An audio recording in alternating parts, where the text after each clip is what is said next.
speakers to present ongoing research, but also topics which are more up-to-date speculations of what is happening right now. So today I'm very, very pleased to have two very special guests. The topic of today is tactical urbanism, which of course when we talk about Corona and everything which is happening now in cities is a very important topic to speak about. Tactical urbanism may also refer to pop-up urbanism or DIY, guerrilla, but also sometimes refer to short-term actions in the public space, which then lead to long-term actions. Today we are going to investigate a little bit what's happening in two cities, Berlin versus Tel Aviv. And the two speakers I have with me today are really experts in the field of what is happening nowadays in the cities. We have Doris Kleilein, who is the head publisher of JOVIS and also a researcher herself. Doris, you may add if I didn't pronounce your name correctly, I'm sorry. And we also have Naama Riba, who's writing a lot of very interesting articles that are dealing with what is going on in the space nowadays. So I'm very happy that both of you are going to show us a little bit of your research, and then we can have a talk about what's going on and how you see the things, and maybe even how you speculate things will develop in the future. I invite everybody that is listening to us via Zoom or via Facebook to write on the chat if you have questions, and we can afterwards ask the experts to give answers on that. So first we will hear what's going on in Berlin. A lot of us haven't been there for a while, so please, Doris. Okay, yes, hello everybody, and thank you, Sharon, for the introduction, and also for inviting me to share my observations on Berlin today. I'm an architect, and I'm also a publisher of architecture books.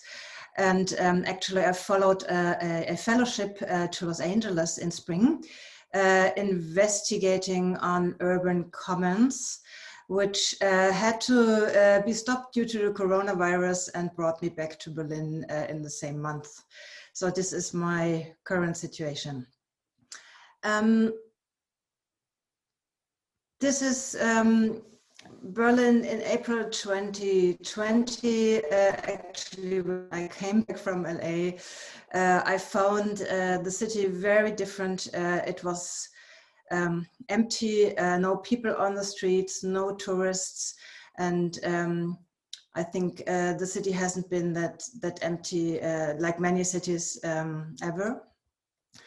And this was actually a very ambivalent situation, but also an interesting situation, because suddenly the city seemed to be some kind of ground for experimenting, and for maybe also imagining a greener and more eco-friendly future of the city. So what happened actually already in early March was that the borough of Kreuzberg-Friedrichshain decided to pop up new bike lanes. You can see that here it was done very easy, very simple means, like the bike lanes were simply doubled, and it was argumented with that, with a tricky argumentation saying we need 1.5 meters of distance from each other. So we also would need it on bike. And well, to make Berlin a bike city actually wasn't new, but I think there was this special atmosphere in April that people asked themselves if the threat of a virus can change decision making and can change our urban habits. why couldn't the fear of climate change, for example, do this? So this was very special, but actually now it seems like ages ago.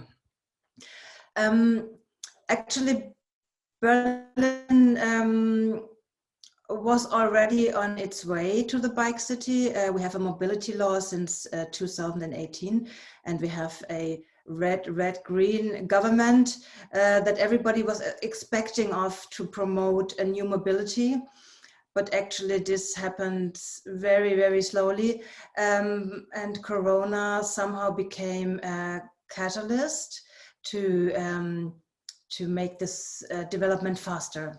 Here you can see there are many ideas circling around, like this is a suggestion for a Radbahn, a cycleway under Berlin's oldest line, the U1. And actually, it's not quite sure how long these experiments will last or if they will become permanent. But as you can see here, this is Friedrichstraße, the famous Friedrichstraße right in the center of town, that on the left there's Lafayette. And just a week ago, a few days ago, it was turned into a pedestrian street, but with bike lanes. It's quite interesting because usually we have pedestrian shopping areas or cars with cars. Now we have a bicycle shopping area, and bicyclists can only ride 20 kilometers an hour. And there are more, let's say, ways to the residents within the last month. This is an example of play roads, like we're in days and one can dress with these vests and stop the cars so people can use it for playing or other leisure activities. And yeah, actually this was quite a success. First it started on Sundays, and then as you can see on the sign, now it's on Wednesdays, Wednesday afternoons. So I think the awareness of that space can actually be given back to people is rising through that coronavirus times. I mean, a general observation actually became much more important for the city. Berlin actually is quite lucky. As you can see here, we have like 44% of open space in the city compared to Paris, for example, only 23, or New York, 27. So there are quite a lot of free spaces within the city, but they were absolutely overused by very different users during the Corona time. For example, this is the Tempelhofer Feld, maybe the most well-known open space in the city. It's over 700 acres of free space, former airfield.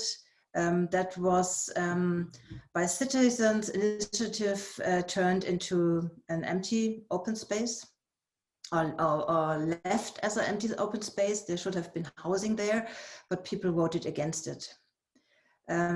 So there was really, this was one of the spaces, nobody can imagine how the lockdown would have been without these kind of spaces. It's one of the biggest empty spaces in Berlin. And it's absolutely open to a lot of uses, a lot of sports, but also community gardening. And I think the big advantage is that it's really undefined. It's not a design park, and that proved to be a very important feature during the pandemic. And of course, what I think is a really interesting theme is that now the uses of the outdoor space, they really became much more, a much bigger variety. Yeah? For example, here you can see a rave or a party at night in a park called Hasenheide. And Berlin even had a discussion, the club commission, like there's a club commission that is the advocate of all the nightclubs in Berlin. They even negotiated with the city that they could officially use public parks for the raves, but actually this did not happen because the police had to intervene a lot of times because it got out of control, like people don't keep distance or don't wear masks. Same here, like this is a demonstration of to support Berlin's club culture in June 2020. And this also turned out not that easy because there were too many people and they didn't keep distance. So I think it's a big question how to deal with all these overlapping and partly new uses in public space. And this leads to another, I think, important theme that I want to talk about today is the use of public space for demonstrations in Berlin. I think the first big demonstration was the Black Lives Matter demonstration in June 2020. You can see here at the Alexanderplatz, where people were all dressed black and gathered. Actually, this looks very crowded, but people try to keep distance at least. But of course, there was no real concept for it. And in this picture, you can see very, very good that there were also creative uses of how to demonstrate. This is a very early picture of early April, where Fridays for Future made a campaign in front of the Reichstag, not really gathering, but leaving messages on these posters. And I think this is this horrible event that took place last week, actually, where right-wing extremists and anti-corona protesters gathered in front of the Reichstag, and in the words of the right-wing extremists, they tried to storm it. Actually, they didn't storm it, but they produced these pictures that went around the world. I have to make a little detour maybe because this demonstration that now really shocked the city and didn't come out of the blue, because right-wing extremists and anti-corona protesters, they already gathered since April in small gatherings. Here is one in front of the Volksbühne. It's a theater in a city center that tried with words to say, we are not your stage, to show some attitude. But like the corona protesters, they gathered nearly every weekend, and they were absolutely infiltrated with right-wing extremists. And there have been like hundreds of, let's say, anti-corona right-wing protests and anti-protests throughout the city within the last month. Like on the left hand, you can see the anti-demonstration saying vaccination for all, that's our collective responsibility. Or they say no conspiracy theories, we need to address systematic racism and anti-Semitism. And on the right hand, you have the protesters saying, it's our turn now, we don't accept your rule anymore. So this, the public space really, despite of the pandemic, got a place of really fierce discussion and struggle. And coming back to the Reichstag, we have the discussion now what to do with that public space if the right-wing extremists show so much presence in front of the Reichstags. And there are a lot of voices saying we have to make a Bannmeile, like a forbidden precinct in front of the Reichstag, which I think is not a good idea, because not that I want to see them there, but this space has always been a leisure space and a space for articulation. And like the whole architecture of the government area in Berlin is designed to be transparent and open. And I think it should stay like this. And yeah, I would say instead of it, the public should produce counter images and occupy actually the space and not leave it to a certain amount of society. And as I was looking for an image today to illustrate this, this is really interesting. This is from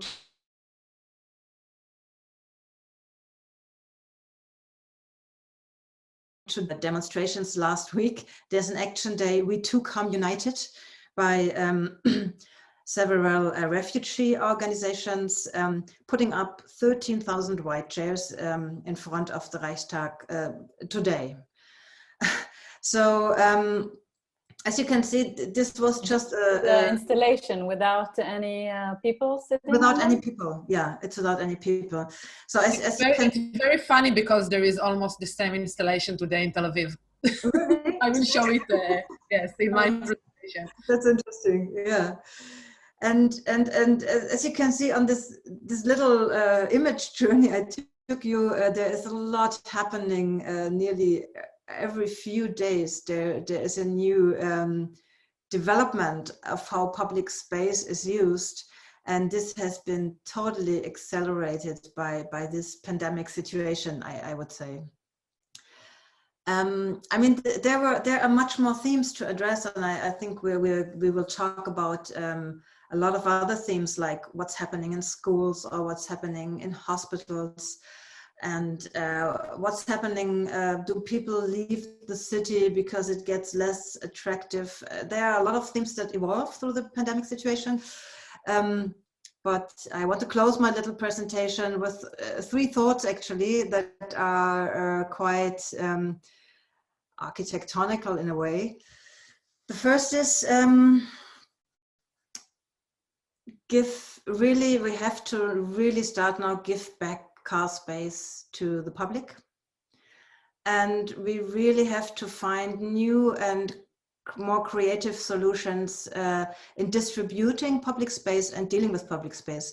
This is a very curious image that was discussed here a lot. It's not from Berlin, actually, it's from Wetzlar, a city in Germany, and it shows Muslim prayers doing their Friday prayer on a parking lot of IKEA, which I think is a situation that would not have happened unless we had these really special circumstances. So I think there needs to be more creativity in using space and also distributing space. The second is, I mean, this is not a new thing, but the resource of free space is really getting rare, even in a city like Berlin that has a lot of free spaces. And I think there really has to be made a change and only develop existing spaces. Like this is a very prominent example right from the city center, this house, Der Statistik. It's it's a complex, prefabricated housing complex from the GDR times, right next to Alexanderplatz, where from a bottom-up initiatives, now it's being rebuilt and reused with a really big variety of uses. Like there's social housing, there is offices from the mayor, there are social functions, there are neighborhood functions, gardens. I think the city now needs more than ever this kind of integrated reuse of the existing fabric. I think that's the second point I'd like to make. And the third is quite simple. As we are approaching winter now, I mean, you are working and dealing in a totally different climate, but Berlin had a quite mild lockdown. We didn't experience a strict lockdown like many other countries. We were quite happy, and people had the opportunity to go out and spend time outside, because we also had a long, good summer, but we are approaching winter. And I think what the city needs in this pandemic situation is actually we need more outdoor spaces that you can gather at in extreme heat or cold or snow. So I want to finish with this project in Ghent in Belgium that shows the City Hall Square. And I mean, architecture really can't solve everything, but at least we can provide spaces that are open for discussion and gathering, open air the whole year round. And I think that would be great to have more. Okay, yeah, that's my presentation, but actually I'm open to questions, of course. So thank you very much, Doris, for those wonderful images that they really say so much. It's unbelievable. There's one question from Eyal Santo. He's asking if there are any infection data from the crowded protestings. If you know anything about. Yeah, that's quite hard to say actually, because Berlin, I mean, nobody really believes that has really good, let's say, low corona infections and people dying of corona. It's actually quite a riddle, because if you leave Berlin and go to other German countries, especially in the south where they have much higher numbers, the lockdown and the corona restrictions are much more strong. Like you can't enter, let's say, a railway station without a mask. And in Berlin, we still have quite soft restrictions, but the figures stay low, and you can't really tell what happens after a big demonstration. It's quite hard to tell. It's as far as I understand the doctors, it's more that you have some spreading events that can also be small, like a class in a school, but if you don't follow them, they get bigger and bigger. It seems that to do things in open air still is quite safe. You wrote another question. Yes, you wrote another question. I think the interesting topic later would be to compare Naama and your presentation, but just another question by Eyal.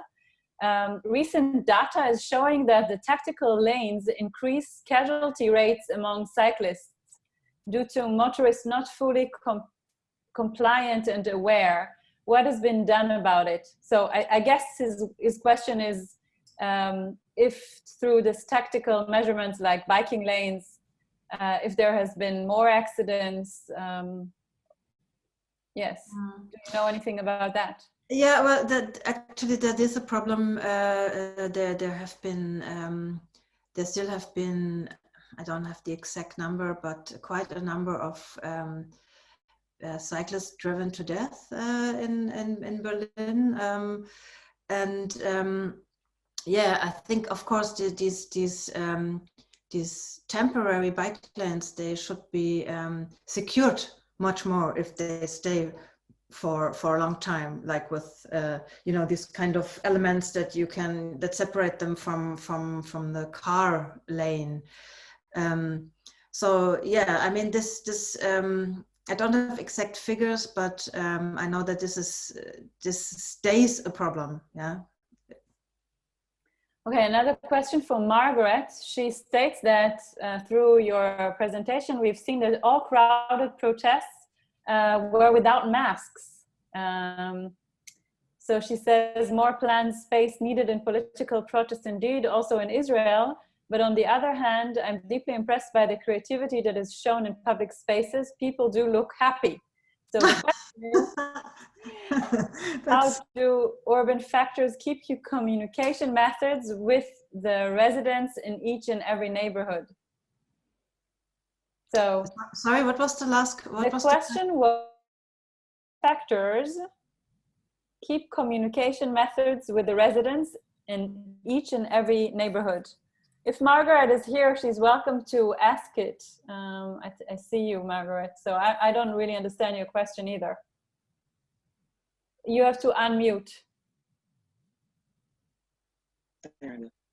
My question is how in every municipality, how do you say, how do they contact residents through the corona started in every neighborhood? Are there any different new methods of communication because people are overwhelmed? In Berlin, it looks different. In our side, we have different reality. So I find it very needed communication in these times in a different way, in new ways, not in a different way, in new ways. So I'm very curious if there's any. Yeah, that's an interesting question, because I'm not sure if Berlin is doing anything different from Tel Aviv. Like it's communicated through well, the media is full of it from day to night, and although the big news are full of it, and we have in the public transport system, we have these signs everywhere explaining that to use masks, and we have ads sometimes on the street, like from the municipality saying keep distance, wear your mask, and so on. But I don't think that Berlin has a very specific or in any ways better strategy than other municipalities. I think we were quite lucky that the summer was good and that we have a lot of free spaces. I mean, this sounds simple, but here people are more afraid of the winter and of this of having to stay indoors then. Yeah, well, and the public transport also, of course, has problems, which I didn't address in these presentations. There were less people riding the tube and the tram, and now people start to ride more cars and use the public transport less. So this actually would need more communication. I'm not sure if this answers your questions. All good. Okay, thank you, Doris. We will get much. back to you in a second. Let's hear from Naama, who has written so many articles in Haaretz about what's going on. So we have a good base to prepare. Hi, everybody.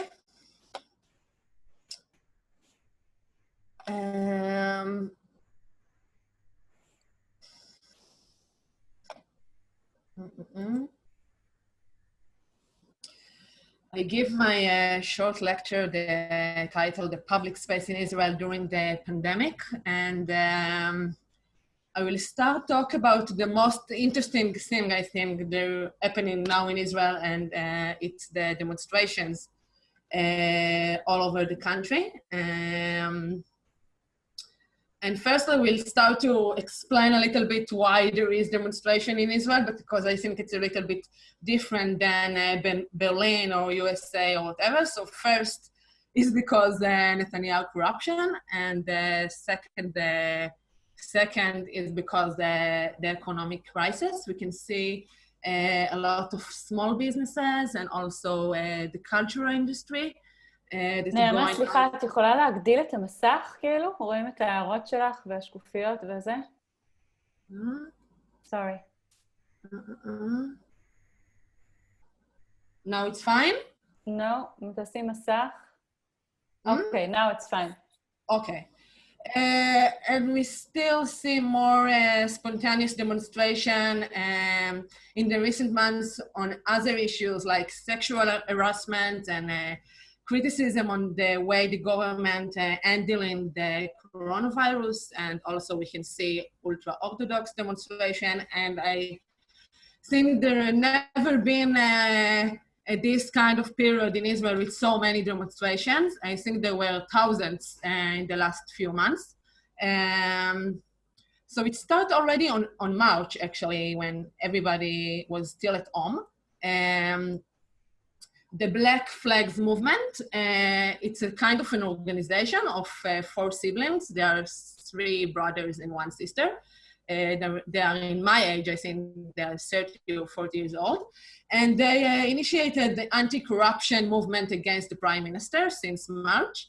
The first stage was organizing a protest, include a convoy of cars to Jerusalem, from Tel Aviv to Jerusalem.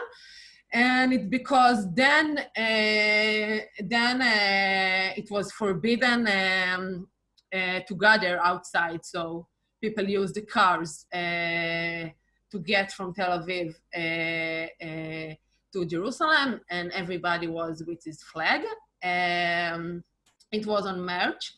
At the second stage, the demonstration were in Tel Aviv, this is Abima Square, also in Rabin Square, and the protesters practice the rules of social distance. We can see that everybody is on square and keep something like 2 meters from his friend. And one of the most famous demonstration happened in April in Rabin Square. I think there was something like 3,000 people, and everybody keep distant from each other. I think it's one of the most incredible way to use Rabin Square. This is the square where many demonstrations over the year took place, and the square never looked like that. This is another angle of the square. And this is another one. And here you can see me.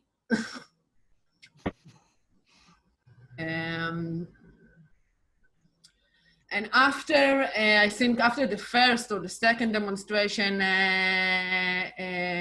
in Rabin Square, the municipality put, the Tel Aviv municipality put stickers on the ground. Then each people that come to the demonstration know where to be. But it was in the beginning. After it, I don't remember exactly the date, I think on May or maybe in June, the third stage of the movement was to demonstrate in over 300 locations all over the country. It's happened in the last 3 months, every weekend, every Saturday. Most of the demonstrations are on bridges. And what is important, and I will show you a picture of that, is the local demonstration help people to practice social distance, and it attracts many families and risk groups that don't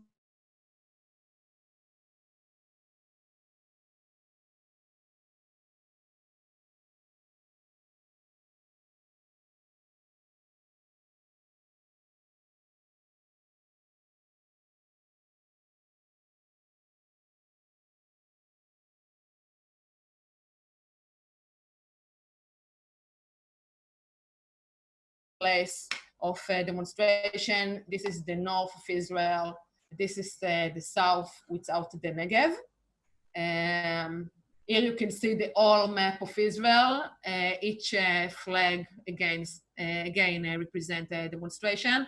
It's very interesting because the map represents the boundaries of 1967. If you can see the West, there is no demonstrations in the West Bank, only. These pictures are from Jerusalem, from Paris Square. In the last 3 months, every Saturday night, thousands of people of Israelis gather in Paris Square in Jerusalem for demonstration against the Prime Minister. Because of the police violence, the demonstrations often turn violent, as you can see in this picture.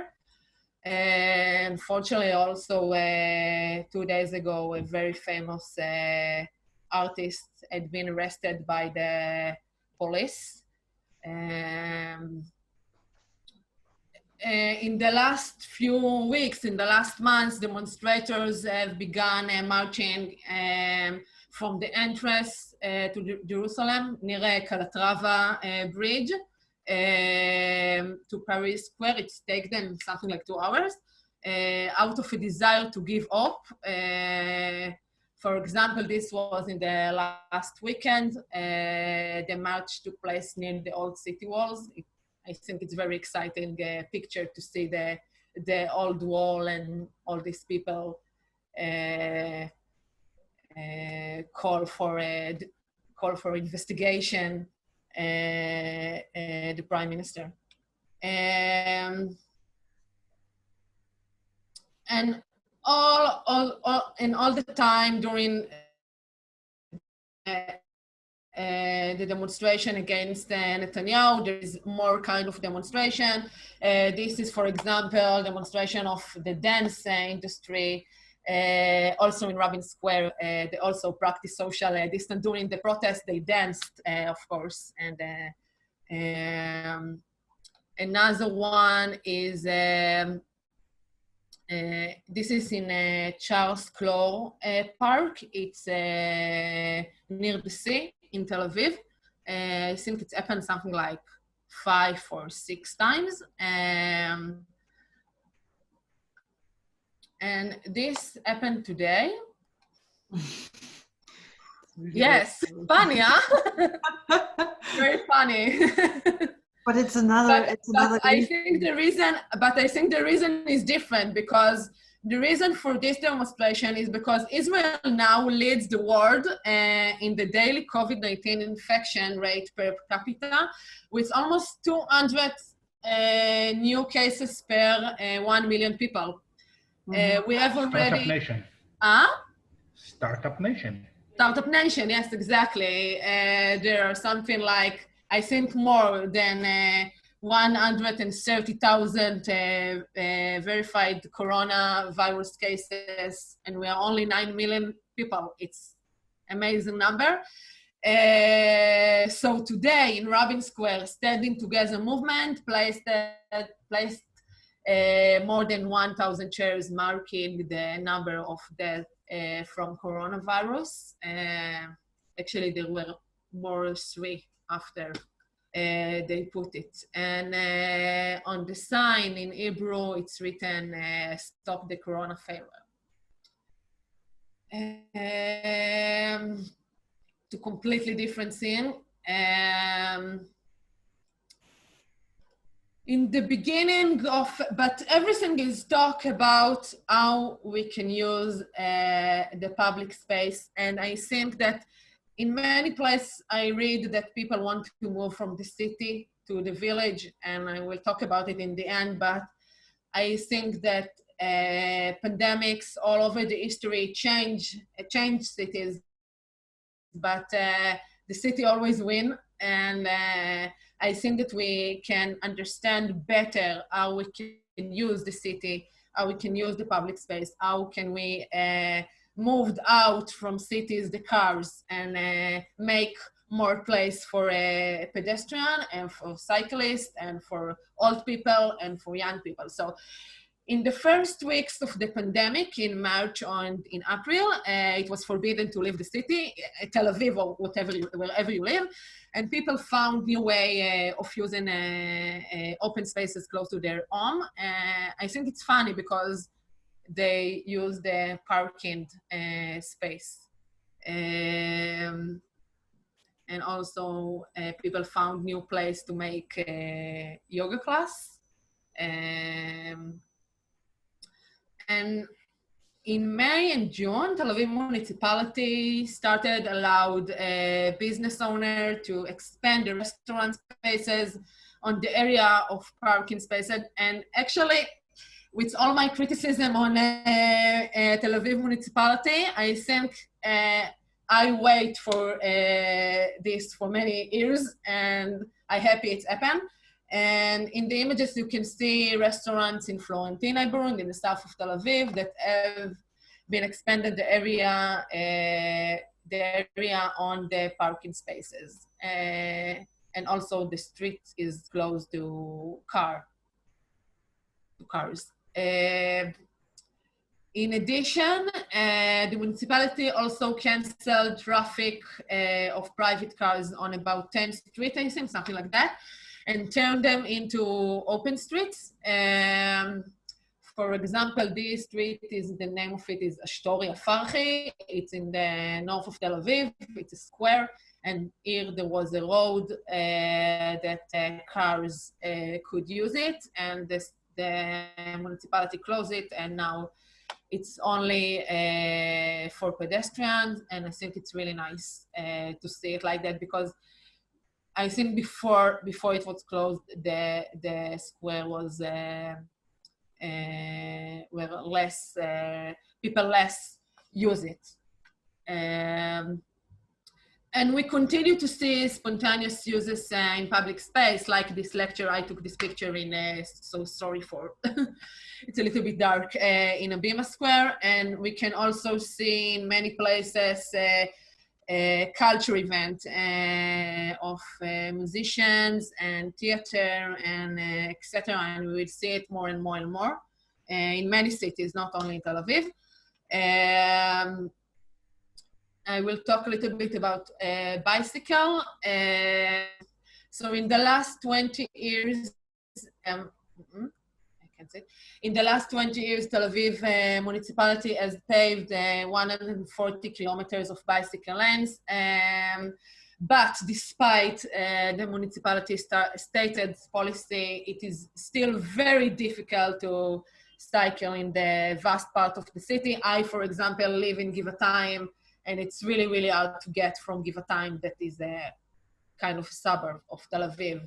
It's very hard to use bicycle from Givatayim to Tel Aviv. And there are a lot of situations, as you can see in the images, like tree in the middle of the lanes, or lanes that stop in the middle and you need to get into the junction, and it's really, really dangerous for bike. I know these kind of situations, we can see them also in Europe, but it's also very rare in Tel Aviv. But despite the criticism, Tel Aviv is almost the only city in Israel that promotes bicycle lanes, so we have to say it. In the map, in blue, are the existing bicycle lanes. In the red and in the yellow are the future bicycle lanes. I want to read it something from it's kind of a press release that the municipality had published. In the recent months, Tel Aviv municipality has published a new bicycle vision for the city. According to the municipality, in 2020, the city is going to take extraordinary moves. Already in this year, the municipality is going to promote over 30 kilometers of bicycle lanes throughout the city, and as part of the bicycle project in various places in the city, the municipality is going to create a clear physical separation between all the road users. So we still see many holes in this network, but the vision of the city is to create more bicycle lanes.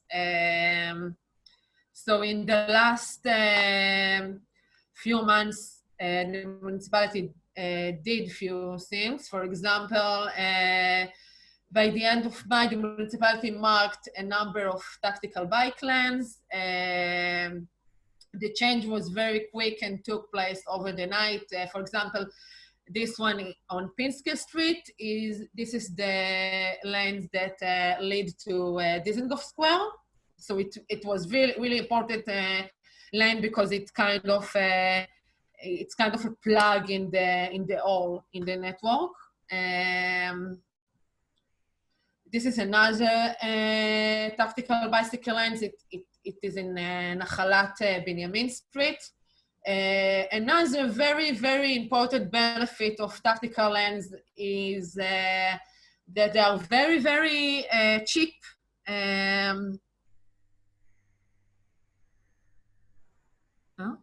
So I checked before the lecture that 1 kilometer of tactical lane costs less than 100 shekels. It's something like 25,000 euro. And the cost of 1 kilometer of paved lane, like the metropolitan bike lane that now Netivei loan companies plan, can cost up to 7 million shekels. So it's a lot of money, and tactical lanes are very, very cheap. So it's also, we can check if it's good, and if it's not checked, we can change it, and it's not a big issue. Maybe I will give time for questions. Sharon.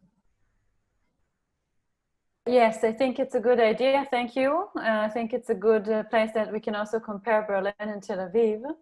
I don't see questions from the audience, but I will ask you, considering just what you said, I think it's a very good point that you mentioned that these tactical solutions were much cheaper than the actual ones. And my question is, if you believe that these changes are here to stay, or do you think they're just, you know, they always say, there's a Hebrew phrase, no, there's nothing so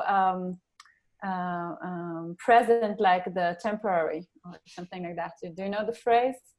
Like nothing is real like the temporary. So I'm asking you, rather as a planner and as somebody who's reading a lot and is really viewing the city from different lenses all the time, if you think that these changes will last. I think that the municipalities all over the world now have a big opportunity to change their cities. And if they won't take this opportunity, it will be much harder in other times, because now the traffic is low and many people still work from home and still at home and whatever. And it's a good time, and people less ask questions now because they want to see the change. And we see what happened in Paris, the revolution with the bicycle in Paris is amazing. And in addition to what you said, that the temporary become permanent. So the most famous one is the Times Square. It was temporary, and it's become one of the best public space in the world. So I think that mayors shouldn't be afraid of doing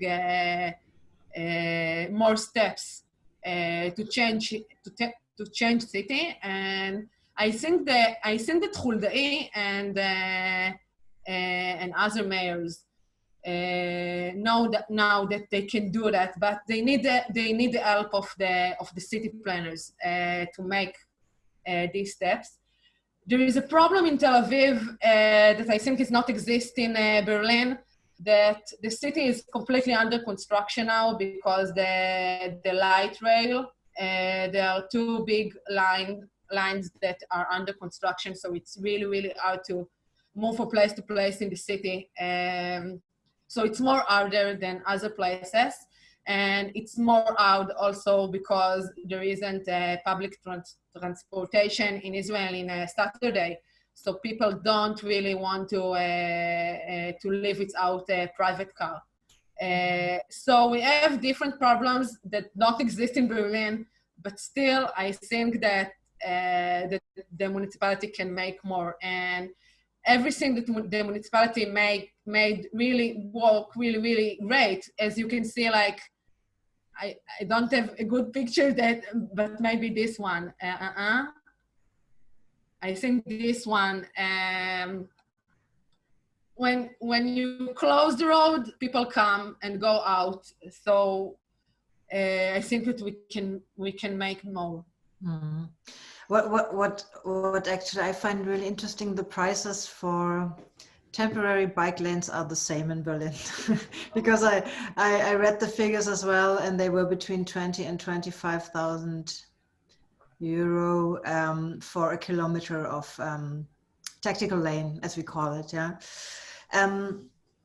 Yeah, I think, I mean, what is really interesting about Berlin is, or in comparison, maybe that, as I mentioned, we have that left-wing green government since 2016, and everybody was really expecting a traffic revolution, and all the initiatives were really happy that now everything was gonna get started, and but actually the processes are really slow, and there is no real openness for, let's say,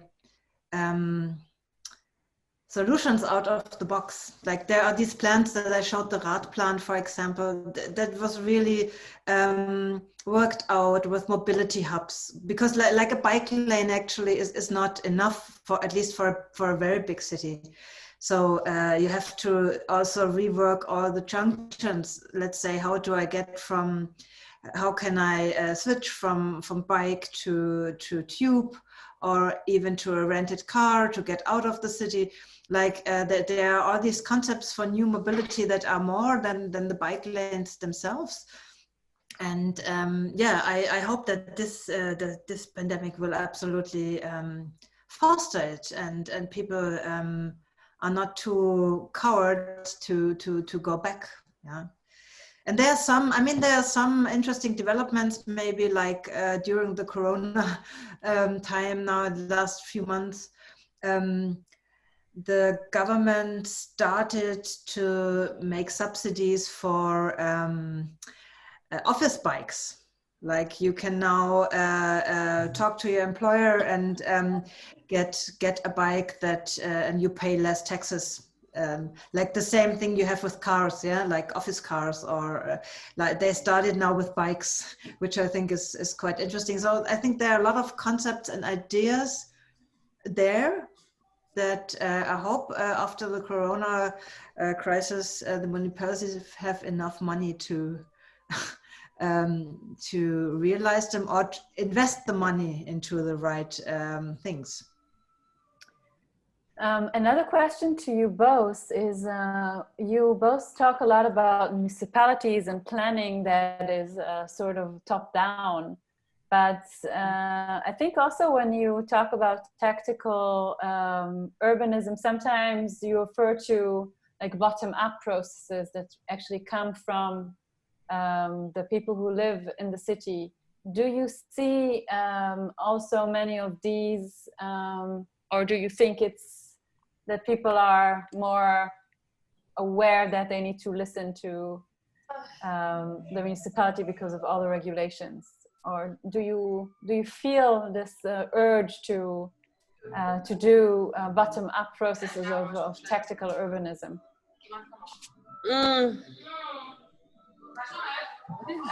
Somebody is in our background. Doris, can you? Do you want to start? Yeah.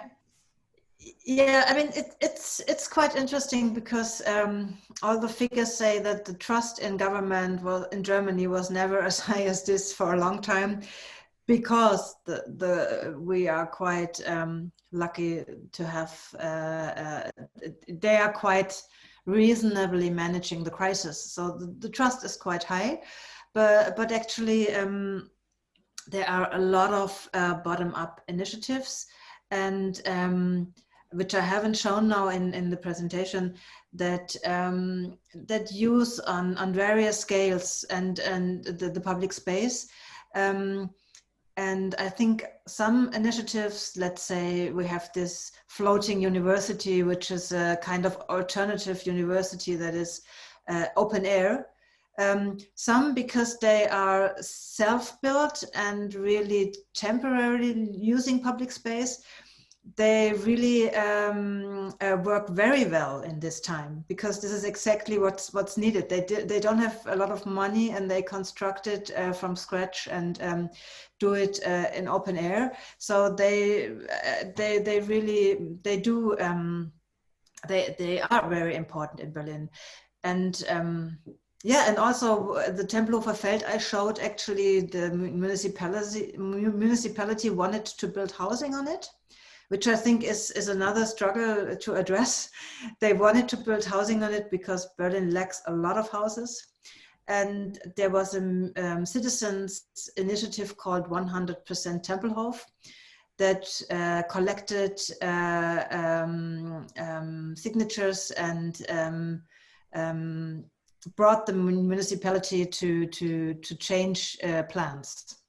So like this very important space already is the result of a citizens initiative.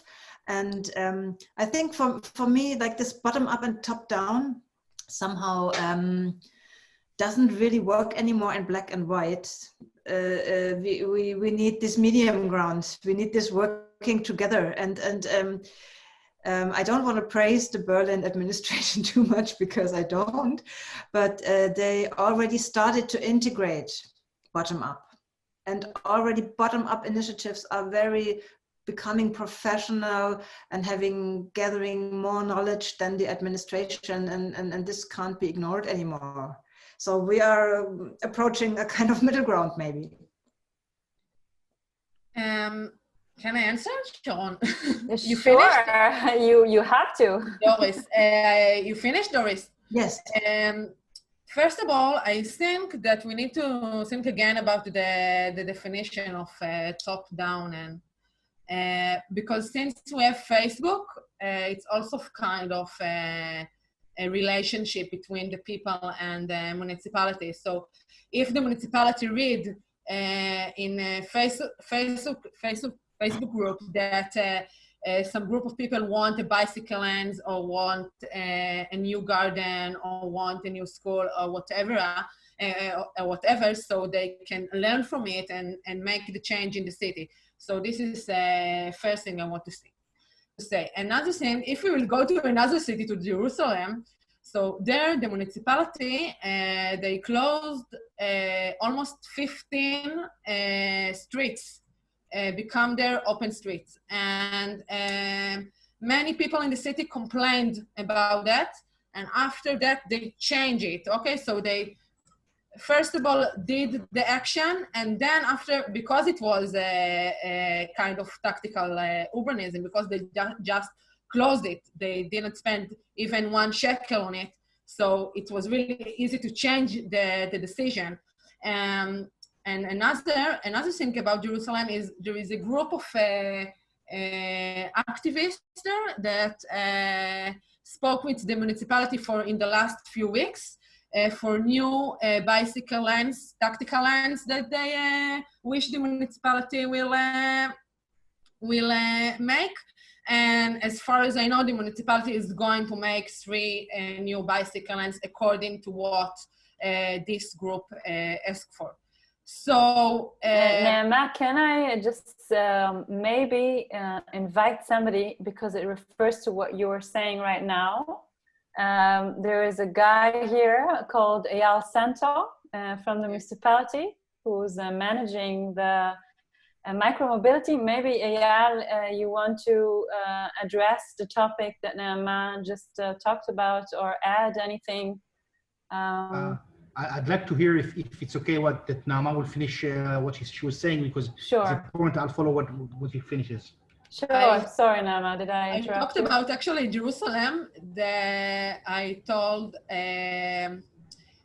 I said that there is a group of activists there that asked the municipality to make 3 new tactical lanes, and as far as I know, the municipality there is going to make them.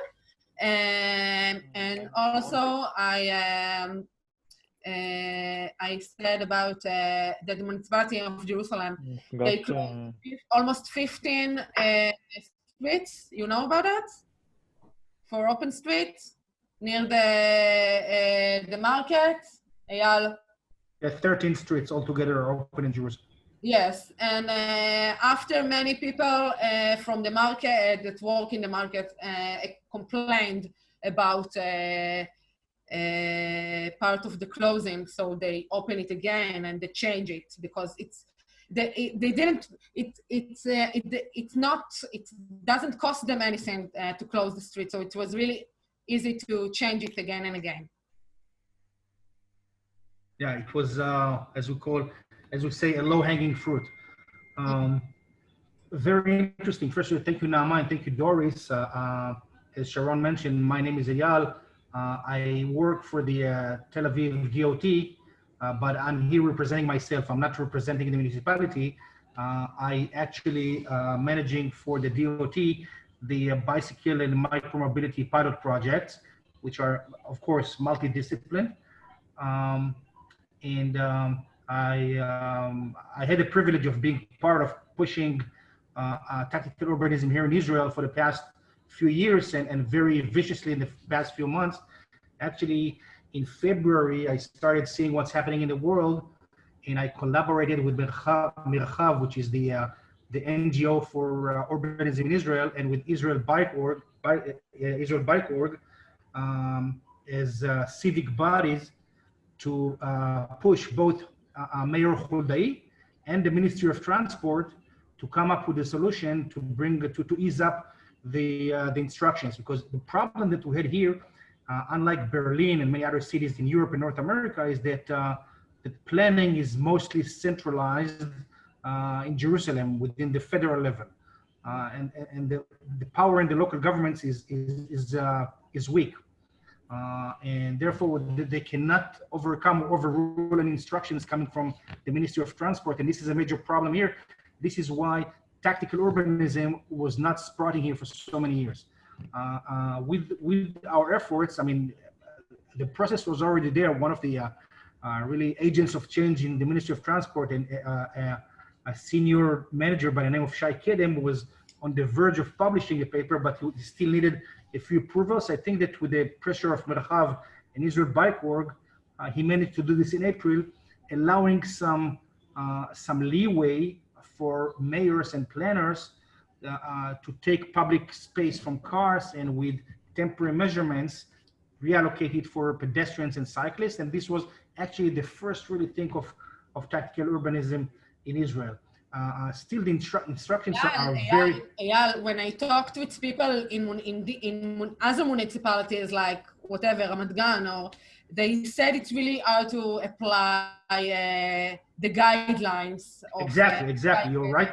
And from the pictures that you've shown of Pinsker Street and Nahalat Binyamin Street, it is evident that the separators between the bike lane and the car lane are black plastic poles, and you know, funny enough, the road itself in black. So what happens at night? So I was asking the Ministry of Transport, what the hell is this? I mean, what's the point in installing black poles and not yellow or orange ones? Exactly, you can see it. But this is, sorry to say, stupidly, this is the instructions. This is the only material that is allowed right now. Unflexible black plastic rods. They're rigid ones, and they are very breakable. We in Tel Aviv will replace them times and again. Now we're fighting to ease up the instructions so we can change them.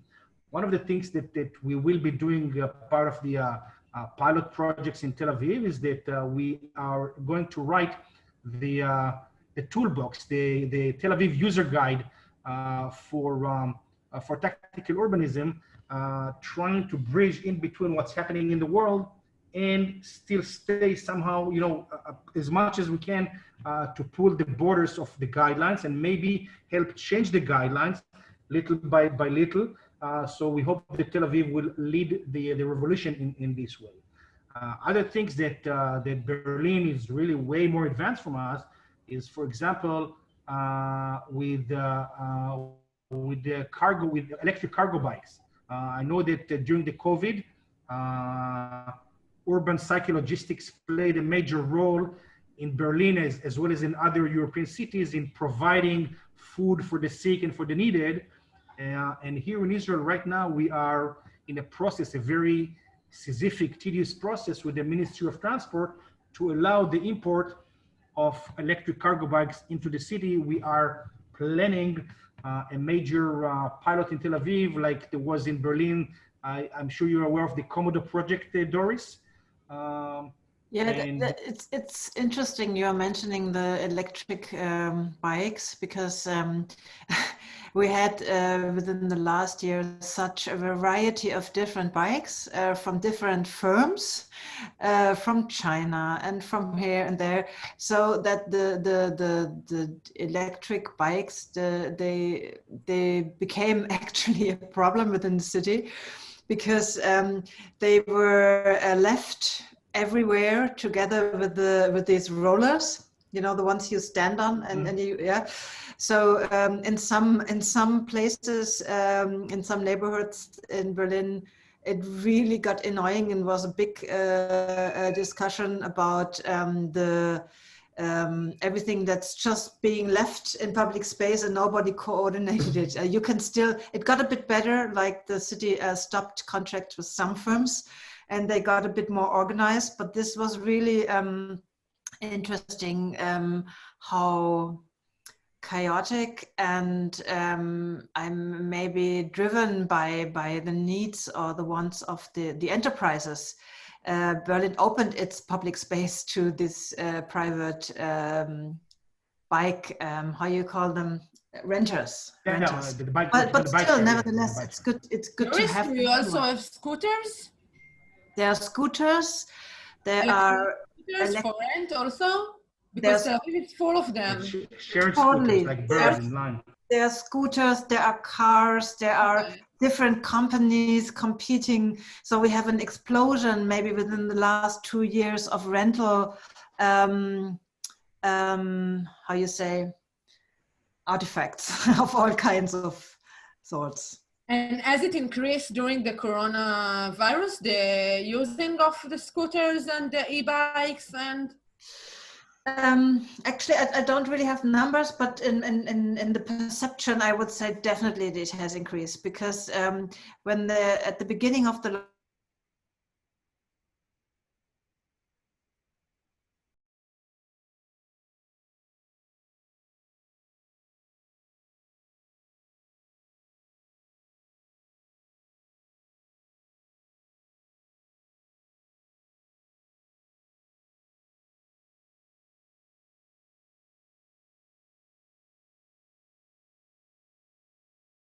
actually be interesting now to draw lessons from it.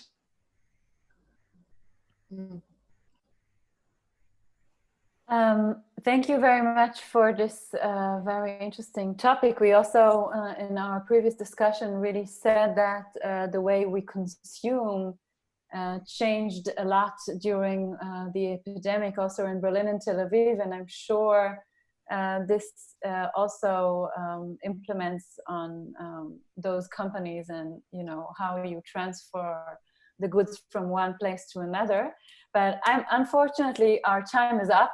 So I want to thank you for this very interesting talk. And I think more exchanges between cities are so much needed as we can really learn from each other.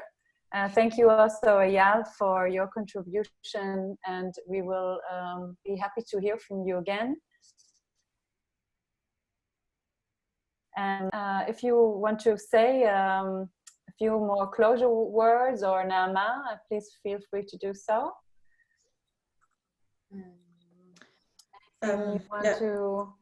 Yeah, I mean, yeah, I think we could talk about much more topics. It's really interesting to compare cities, because some things really look familiar to me, absolutely. But if you go into the details, it differs. I mean, I think what Eyal also said, that maybe the local planning, I think, becomes more important. Not the big master plan, because here in Berlin we also have the Senate, like the government of the country of Berlin, and we have the local, the neighborhood administration and parliaments. And I think I'm pretty convinced that this will be a big topic of the future, that we plan and think and also act more locally. I mean, alone from climate change reasons, we can't go back to traveling like 5 times a year, having holidays, or traveling to some nice meeting somewhere. Yeah. So I think what's in front of our house and what's in our neighborhood will become more important, and also the participation and the way we design and organize it. So and I think that this might very well be a good development for a lot of cities. Do you see my presentation, the picture from Dizengoff Street? Mm-hmm. Yes. Something really sad happened to part of the streets in Tel Aviv, because many stores had been closed.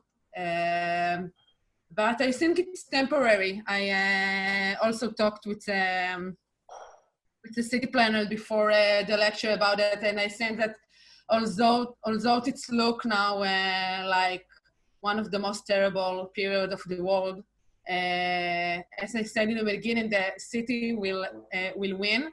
And I agree with Doris and Eyal that we should give more power to the municipality, and we can't wait. For example, like I want to get from Givatayim to Tel Aviv, the municipality not put now bicycle lanes there because the regional kind of is going to make it. So I think that we should give more power to the municipality to change city and much more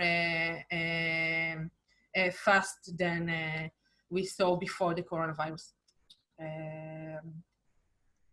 Yes, I thank you, Naama and Doris. I think this is very nice to close with, because I also believe that, you know, every site has its specific needs, and of course regulations that are superimposed on specific places don't always suit to everywhere. So I completely agree with you. And if we can take one positive thing from this coronavirus is and how it affected its cities, then maybe it is our way to look and you know, redesign and rethink how we use public space.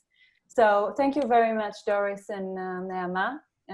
I would like to invite everybody for our next week's lecture.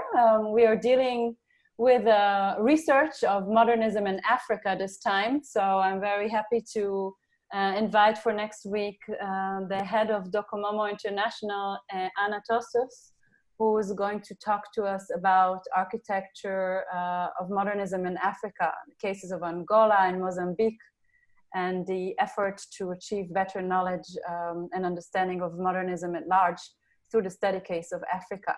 So I hope to all see you again next week. And Doris, I really hope that we can do more things together. I admire what you do in Berlin and what you do with your publishing house. So I really want to thank you again, you and Emma as well, and see you all again. Bye. Nice Thank you evening. all. Thank you. Bye-bye. Thank you. Bye.